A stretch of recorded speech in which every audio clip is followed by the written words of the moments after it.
Can I ask you to capsulize your philosophy? What is Randism? First of all, I do not call it Randism, and I don't like that name. I call it Objectivism. All right. Meaning a philosophy based on objective reality. Now let me explain it as briefly as I can. First, my philosophy is based on the concept that reality exists as an objective absolute, that man's mind, reason, is his means of perceiving it, and that man needs a rational morality. I am primarily the creator of a new code of morality which has so far been believed impossible, namely a morality not based on faith. On faith? Not on faith, not on arbitrary whim, not on emotion, not on arbitrary edict, mystical or social, but on reason, a morality which can be proved by means of logic, which can be demonstrated to be true and necessary. All right, all right. Now, may I define what my morality is? All right. Because this is merely an introduction. My morality is based on man's life as a standard of value. And since man's mind is his basic means of survival, I hold that if man wants to live on earth and to live as a human being, he has to hold reason as an absolute, by which I mean that he has to hold reason as his only guide to action, and that he must live by the independent judgment of his own mind, that his highest moral purpose is the achievement of his own happiness, and that he must not force other people nor accept their right to force him, that each man must live as an end in himself and follow his own rational self-interest. May I interrupt now? You may. Because you put this philosophy to work in your novel Atlas Shrugged. That's right. You demonstrate it in human terms in your novel Atlas Shrugged. And let me start by quoting from a review of this novel Atlas Shrugged that appeared in Newsweek. It said that you are out to destroy almost every edifice in the contemporary American way of life, our Judeo-Christian religion, our modified government-regulated capitalism, our rule by the majority will. Other reviews have said that you scorn churches and the concept of God. Are these accurate criticisms? Yes, I agree with the facts, but not the estimate of this criticism. Namely, if I am challenging the base of all these institutions, I'm challenging the moral code of altruism, the precept that man's moral duty is to live for others, that man must sacrifice himself to others, which is the present-day morality. What do you mean by sacrifice himself for others? Now we're getting to the point. One moment. Since I'm challenging the base, I necessarily would challenge the institutions you named, which are a result of that morality. All right. And now what is self-sacrifice? Yes, what is self-sacrifice? You say that you do not like the altruism by which we live. You like a certain kind of Ayn Randist selfishness. I would say that I don't like is too weak a word. I consider it evil. And self-sacrifice is the precept that man needs to serve others in order to justify his existence, that his moral duty is to serve others. That is what most people believe today. Well, yes, we're taught to feel concerned for our fellow man, to feel responsible for his welfare, to feel that we are, as religious people might put it, children under God and responsible one for the other. Now, why do you rebel? What's wrong with this philosophy? But that is what, in fact, makes man a sacrificial animal. That man must work for others, concern himself with others, or be responsible for them. That is the role of a sacrificial object. I say that man is entitled to his own happiness and that he must achieve it himself, but that he cannot demand that others give up their lives to make him happy. And nor should he wish to sacrifice himself for the happiness of others. I hold that man should have self-esteem. And cannot man have self-esteem if he loves his fellow man? What's wrong with loving your fellow man? Christ, every important moral leader in man's history, has taught us that we should love one another. Why, then, is this kind of love, in your mind, immoral? It is immoral if it is a love placed above oneself. It is more than immoral, it's impossible. Because when you are asked to love everybody indiscriminately, that is, to love people without any standard, to love them regardless of the fact of whether they have any value or virtue, you are asked to love nobody. But in a sense, in your book, you talk about love as if it were a business deal of some kind. Isn't the essence of love that it is above self-interest? Well, let me make it concrete for you. What would it mean to have love above self-interest? It would mean, for instance, that a husband would tell his wife, if he were moral, according to the conventional morality, that I am marrying you just for your own sake. I have no personal interest in it, but I am so unselfish that I am marrying you only for your own good. Well, should husbands and wives would tally any up? woman like that? Should husbands and wives, Ayn, tally up at the end of the day and say, well, now, wait a minute. I love her if she's done enough for me today, or she loves me if I have properly performed my functions? No, you misunderstood me. That is not how love should be treated. I agree with you that it should be treated like a business deal, but every business has to have its own terms and its own kind of currency. And in love, the currency is virtue. You love people not for what you do for them or what they do for you. You love them for the values, the virtues which they have achieved in their own character. You don't love causelessly. You don't love everybody indiscriminately. You love only those who deserve it. And then if a man is weak or a woman is weak, then he is beyond love? He certainly does not deserve it. He certainly is beyond. He can always correct it. Man has free will. If a man wants love, he should correct his weaknesses or his flaws, and he may deserve it.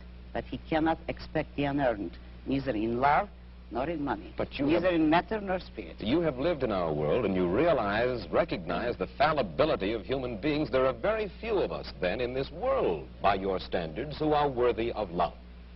Unfortunately, yes, very few.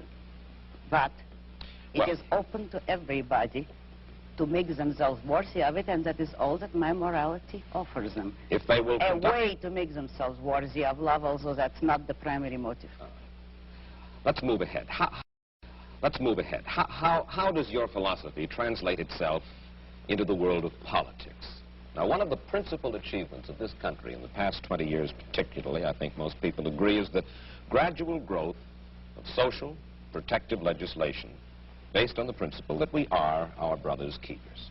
How do you feel about the political trends of the United States, the Western world? The way everybody feels, except more consciously. I feel that it is terrible, that you see destruction all around you, and that you are moving toward disaster until and unless all those welfare state conceptions have been reversed and rejected. It is precisely these trends which are bringing the world to disaster, because we are now moving towards complete collectivism or socialism, a system under which everybody is enslaved to everybody. And we are moving that way only because of our altruist morality. Yes, but you say everybody is enslaved to everybody, yet this came about democratically, Ayn. Free people in a free country voted for this kind of government, wanted this kind of legislation. Do you object to the democratic process? I object to the idea that people have the right to vote on everything. The traditional American system was a system based on the idea that majority will prevailed only in public or political affairs, and that it was limited by inalienable individual rights. Therefore, I do not believe that a majority can vote a man's life or property or freedom away from him. Therefore, I do not believe that if a majority votes on any issue, that this makes the issue right. It doesn't. All right. Then how do we arrive at action? How should we arrive at action? By voluntary consent, voluntary cooperation of free men, unforced. And how do our leaders arrive? How do we arrive at our leadership? Who elects? Who appoints? The whole people elects. There is nothing wrong with the democratic process in politics. We arrive at it the way we arrived by the American Constitution as it used to be. By the constitutional process, as we had it, People elect officials, but the powers of those officials, the powers of government are strictly limited. They will have no right to initiate force or compulsion against any citizen except a criminal. Those who have initiated force will be punished by force, and that is the only proper function of government. What we would not permit is the government to initiate force against people who have hurt no one, who have not forced anyone. We would not give the government or the majority or any minority the right to take the life or the property of others. That was the original American system.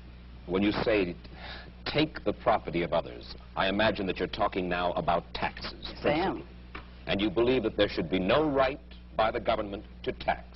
You believe that there should be no such thing as welfare legislation, unemployment compensation, regulation during times of stress, certain kinds of rent controls and things like that. That's right. I'm opposed to all forms of control. I am for an absolute, laissez-faire, free, unregulated economy. Let me put it briefly. I'm for the separation of state and economics, just as we had separation of state and church, which led to peaceful coexistence among different religions after a period of religious wars. So the same applies to economics. If you separate the government from economics, if you do not regulate production and trade, you will have peaceful cooperation and harmony and justice among men. You are certainly enough of a political scientist to know that certain movements spring up in reaction to other movements. The labor movement, for instance, certain social welfare legislation. This did not spring full-blown from somebody's head, out of a vacuum. This was a reaction to certain abuses that were going on. Isn't that true, Ayn? Not always. It actually sprang up from the same source as the abuses.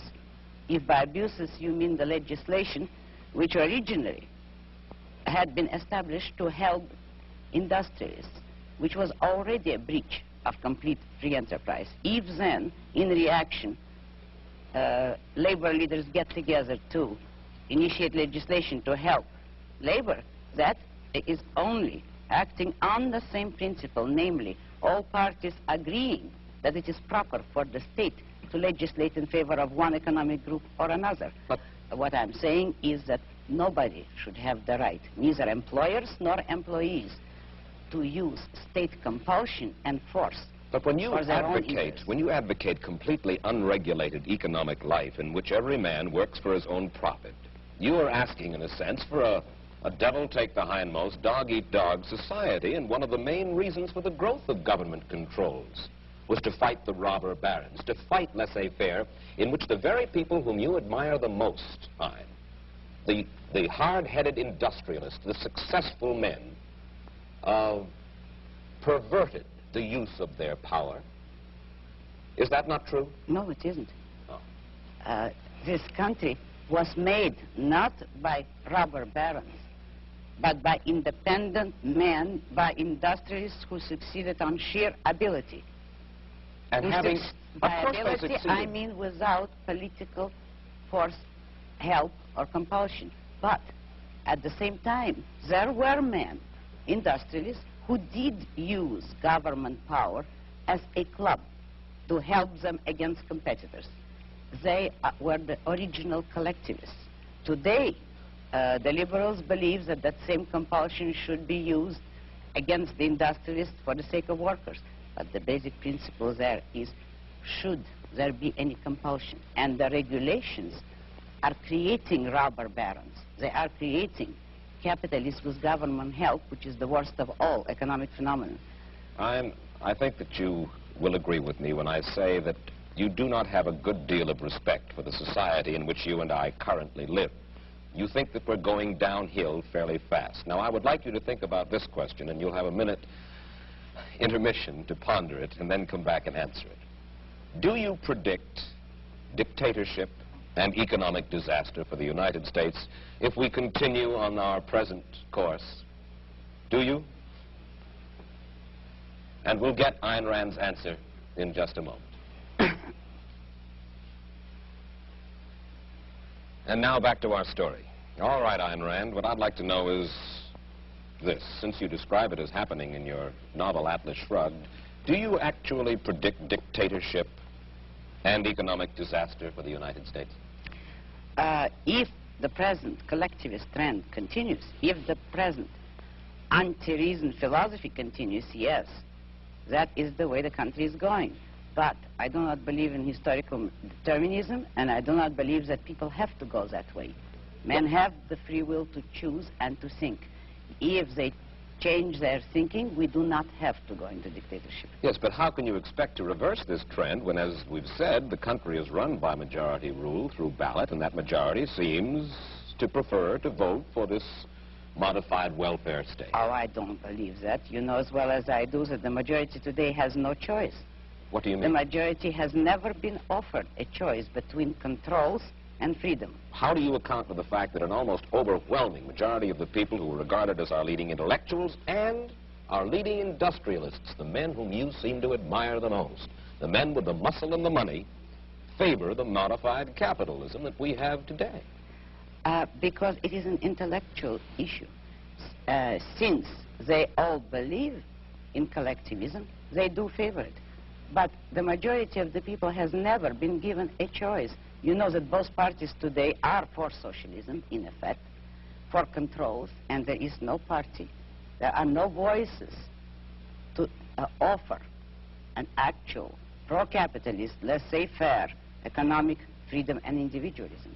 That is what this country needs today. Isn't it possible that we all believe in it because we are all basically lonely people and we all understand that we are basically our brother's keepers?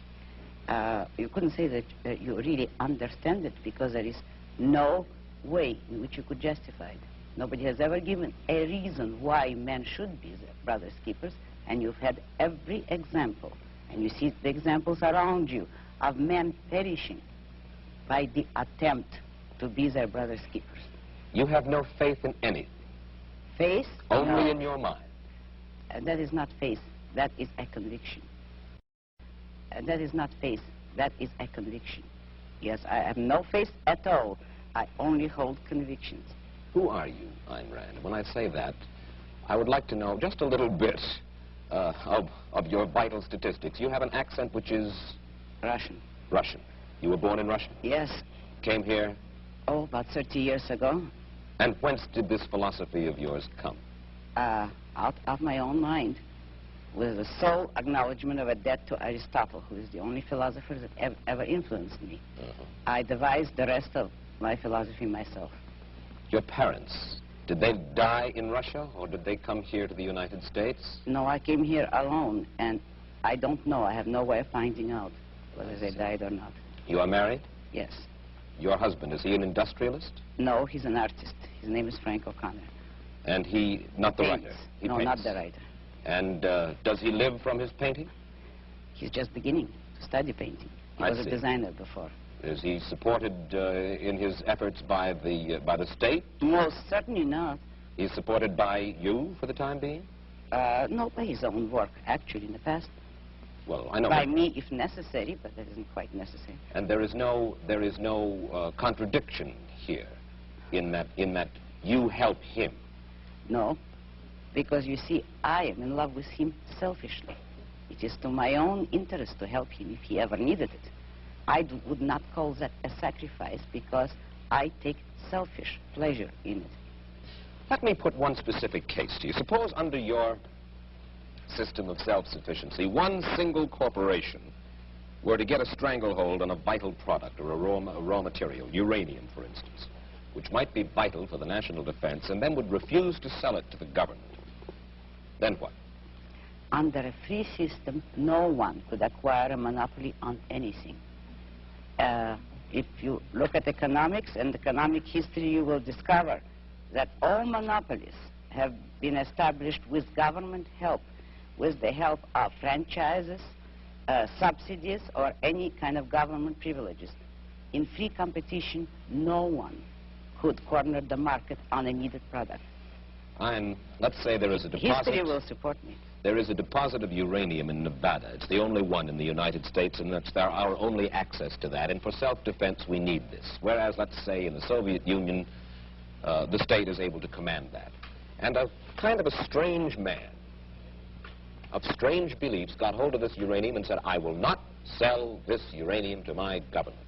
He should not be able to be forced by the government, according to your philosophy, to sell that uranium. But you realize that you are setting up an impossible fantasy. That is, if you're talking of any natural resource that is vitally needed, it could not become vitally needed if it were that scarce. Not scarce to the point where one man could control all of it. So long as, I'm using your example, if a natural resource exists in more than one place in the world, no one man is going to control it. All right, let's take another.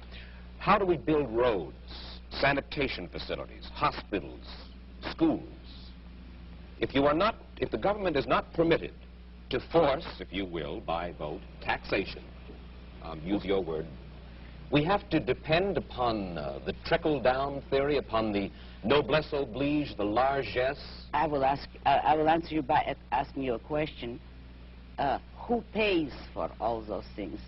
All of us pay for these things. When you admit that you want to take money by force from someone and ask me how are we going to build hospitals or roads, you admit that someone is producing the money, the wealth, that will make those roads possible.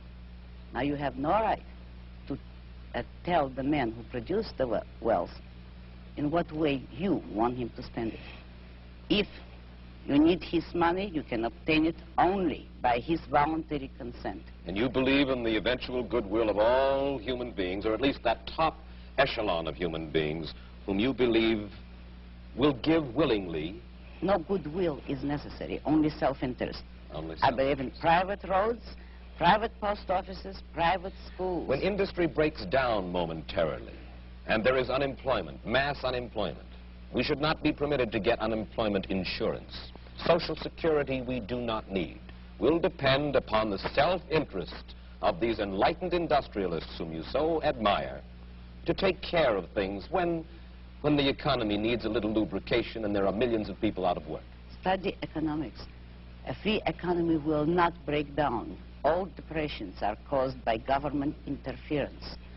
And the cure is always offered so far to take more of the poisons that cause the disaster. Depressions are not a result of a free economy. And one last question. We only have about a half a minute. How many Randists, you don't like the word, I beg your pardon. Objectivists. How many objectivists would you say there are in the United States? It's hard to estimate, but I can tell you some figures. My best intellectual heir, Nathaniel Brandon, a young psychologist, is giving a series of lectures on my philosophy in New York. He has received 600 letters of inquiry within the month of January. He's giving these lectures, and the attendance is growing in geometrical proportion. Ayn, I'm sure that you have stimulated a good many people, more people than already have, to read your book, Atlas Shrugged, and The Fountainhead, and I'm equally sure they will be stimulated for the reading, indeed, if they do not agree. Thank you. Thank you very much. I'll be back in a moment with my personal footnote to the story of Ayn Rand. As we said at the outset, if Ayn Rand's ideas were ever to take hold, they would revolutionize the world. And to those who would reject her philosophy, Miss Rand hurls this challenge. She has said, for the past 2,000 years, the world has been dominated by other philosophies. Look around you. Consider the results. We thank Ayn Rand for adding her portrait to our gallery, one of the people other people are interested in. Mike Wallace, goodbye.